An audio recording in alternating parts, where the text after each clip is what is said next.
Hi, it's Riz here from DS All-in-One Solution.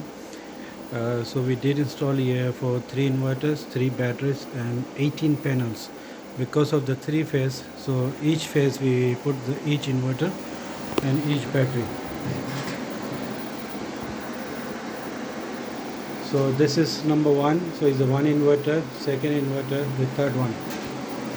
And we did the settings also here. So right now we're using for the solar, right? The ESCOM is there. So when there is no ESCOM, you will see.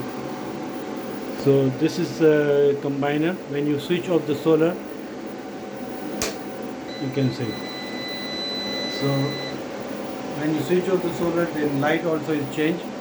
It is going to the right, and you will see they're using for the battery now. And we're going to make it on the solar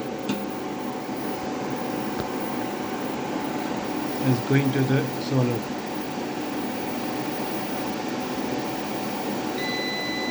There is it, you change it.